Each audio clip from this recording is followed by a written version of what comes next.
Hello everyone, welcome back to nursing classes prime. तो आज के वीडियो में हम बात करेंगे BSc nursing 4th semester adult health nursing subject के, जो कि प्रीवियस ईयर के कुछ इंपॉर्टेंट क्वेश्चन है और उसके आंसर के साथ हम शॉर्ट में बिल्कुल इजी रिकैप करेंगे उसको। तो बिना टाइम वेस्ट के स्टार्ट करते हैं। फर्स्ट क्वेश्चन है आपका, डिफाइन ग्लूकोमा। ये क्वेश्चन बहुत बार आ चुका है प्रीवियस ईयर में, अगर आप चेक करेंगे तो। ग्लूकोमा क्या होता है? एक क्रोनिक आई डिजीज़ होती है जिसमें जो इंट्राओकुलर प्रेशर होता है वो इंक्रीज़ हो जाता है। इस प्रेशर की वजह से जो ऑप्टिक नर्व होती है हमारी, वो डैमेज हो जाती है, और अगर इसको टाइम से हम ट्रीट ना करें तो विजन लॉस है, परमानेंट ब्लाइंडनेस भी हो सकती है। तो ये क्या था? ग्लूकोमा का डेफिनेशन है। यहाँ पर मैं जितना भी आंसर आपको एक्सप्लेन करूँगी वो बहुत ही शॉर्ट में है, आप इसको एलेबोरेट करके आप मार्क्स के अकॉर्डिंग उसका आंसर आप लिख देना। उसके बाद से सेकेंड क्वेश्चन इसका क्या था? वो है explain the pathophysiology of the glaucoma.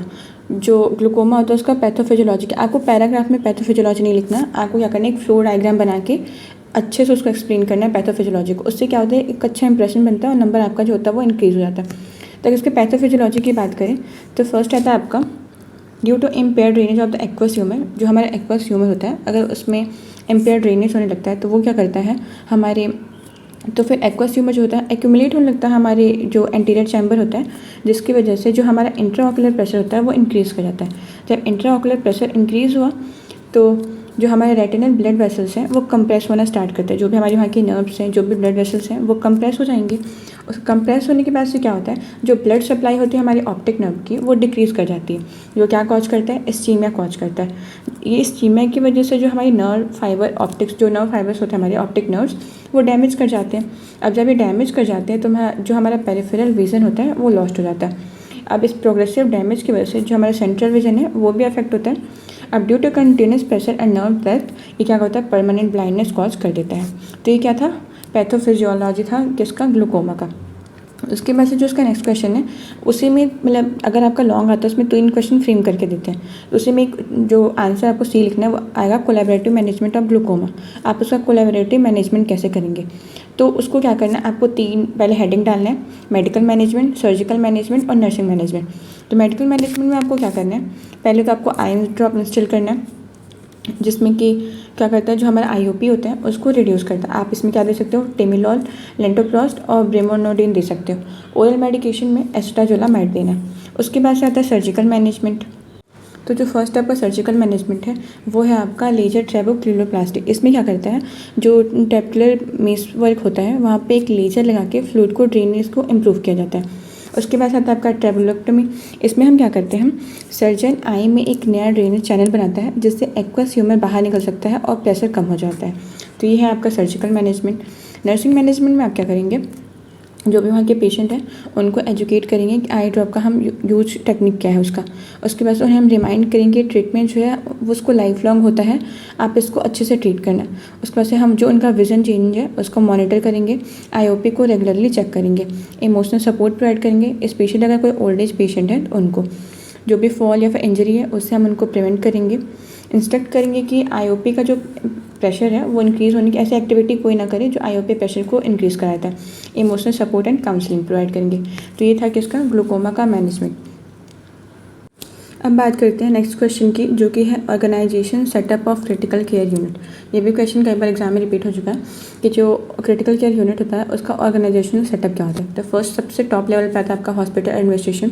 ये क्या होता है, ये टॉप लेवल अथॉरिटी होती है जो पूरी सीसीयू के सेटअप को मैनेज करता है।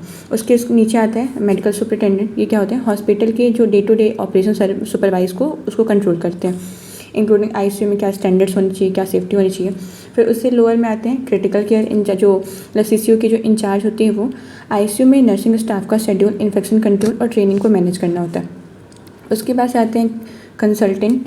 कंसल्टेंट क्या करते हैं, ये डॉक्टर्स आईसीयू पेशेंट के ट्रीटमेंट का डिसीजन लेते हैं। उसके बाद से आती हैं सीनियर रेसिडेंट डॉक्टर। ये भी जो भी ट्रीटमेंट वगैरह होता है, जो भी प्रोसीजर वगैरह परफॉर्म करना है उसका ये पूरी तरीके से ध्यान रखते हैं। उसके बाद आती है स्टाफ नर्स। स्टाफ नर्स क्या करती हैं, ये पेशेंट के 24/7 उसके जो भी वाइटल्स वगैरह हैं उसको, मतलब उसका मॉनिटर करती हैं, मेडिकेशन को एडमिनिस्टर करती हैं। उसके बाद से आते हैं टेक्नीशियन।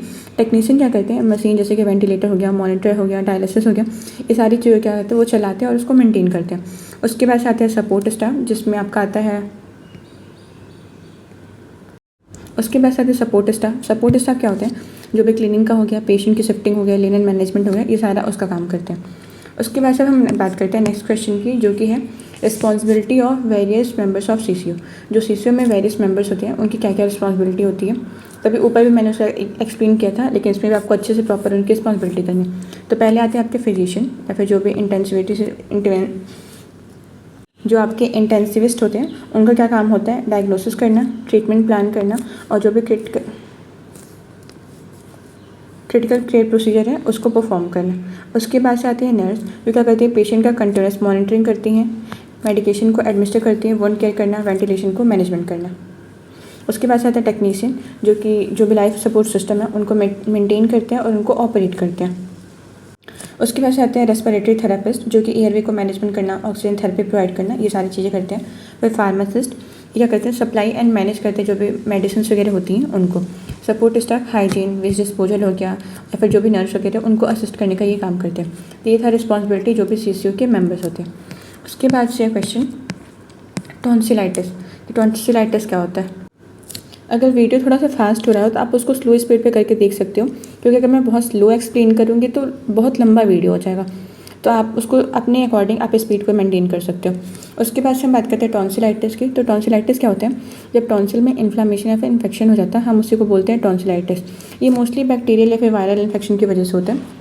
इसमें हमें क्या क्या सिम्टम्स देखने को मिलता है, सोर थ्रोट हो गया, फीवर हो गया, डिफ़िकल्टी इन स्वॉलोइंग हो जाएगी, जो लिम्फ नोड्स हैं वो स्वॉलो हो जाएंगे। अब हम ट्रीटमेंट क्या क्या इसमें दे सकते हैं, एंटीबायोटिक दे सकते हैं, वार्म सलाइन से हम गार्गल करने को बोलेंगे, और अगर सीवियर केसेस में हम टॉन्सिलेक्टमी, एक सर्जिकल प्रोसीजर है, उसको परफॉर्म करना पड़ता है। वो सीवियर केसेस में ही होता है। उसके बाद से अब हम बात करते हैं इसके नेक्स्ट क्वेश्चन की, जो कि है fluid management of patient with burn. ये क्वेश्चन भी बहुत इंपॉर्टेंट है, क्योंकि बहुत बार रिपीट हो चुका है ये प्रैक्टिकल में कई बार इसको प्रैक्टिकल में मोस्टली ये क्वेश्चन पूछा जाता है। तो हम फ्लूइड मैनेजमेंट में क्या करेंगे, इसकी मेनली हम इसमें 2 फार्मूला आप लिखिएगा, एक फार्मूला नहीं लिख के आएगा।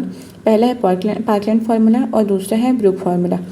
पार्कलैंड फार्मूला में क्या होता है, जो initial 24 hours of crucial for fluid resuscitation के लिए करते हैं, जिसमें जो पार्कलैंड फार्मूला है 4 ml into body weight into total TBS से, टोटल परसेंट मतलब टोटल बॉडी सर्फेस एरिया जितना है परसेंट का बर्न हुआ है उसको हम इसमें लेते हैं। ठीक है, इसका हम कैसे मैनेज करते हैं, मतलब कैसे कैलकुलेट करते हैं। इसमें क्या होता है, पहले अगर जो भी बर्न के पेशेंट हैं उनको 24 आवर्स के अंदर हमें क्या करना है, जो उनका फ्लूइड लॉस है उसको कंपनसेट करना होता है। अब हम क्या करते हैं, जो पार्कलैंड फार्मूला के अकॉर्डिंग, ये इनका फार्मूला हो गया, इसमें हम क्या करते हैं, जो 50% फ्लूइड होता है उसको हम इनिशियल 8 आवर्स में चलाते हैं। उसके बाद से जितना 50% फ्लूइड रह गया उसको नेक्स्ट 16 आवर्स में हम चलाते हैं।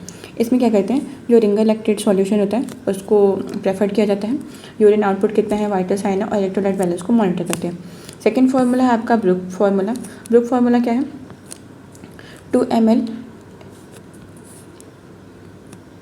ml into body weight into % total body surface area burn. Same timing है जो पार्कलैंड फार्मूला है, 50%, जब 50% फ्लूइड को हम इनिशियल के 8 आवर्स में चलाएंगे, उसके बाद जो 50% है वो नेक्स्ट 16 आवर्स में हम चलाएंगे। उसके बाद से आता है सेम टाइमिंग, वो हो गया आपका लेस फ्लूइड वॉल्यूम हमें यूज़ करना है, और इसमें रिंगर लैक्टेट सॉल्यूशन को हम देते हैं। अब नेक्स्ट क्वेश्चन है age related body changes in elderly.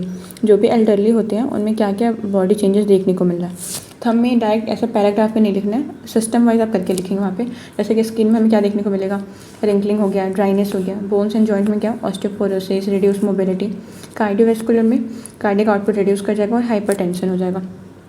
Respiratory में जो लंग कैपेसिटी होगी वो डिक्रीज़ कर जाएगी, जीआई में कॉन्स्टिपेशन होगा, डाइजेशन रिड्यूस कर जाएगा, कॉग्निटिव में मेमोरी डिक्लाइन कर जाएंगी और स्लो रिफ्लेक्सेस हो जाएंगे। उसके बाद से आता है नेक्स्ट क्वेश्चन, जो कि प्रिवेंशन ऑफ HIV का प्रिवेंशन कैसे करेंगे। तो उसमें क्या करना है आपको, आप नंबर के अकॉर्डिंग अपना आंसर को डिस्ट्रीब्यूट कर लेना कि कितने पेज में आपको करना है, क्या नंबरिंग मतलब कितने मार्क्स का क्वेश्चन है। तो फर्स्ट हम करेंगे सेफ सेक्सुअल प्रैक्टिसेस, जो सबसे इंपॉर्टेंट है।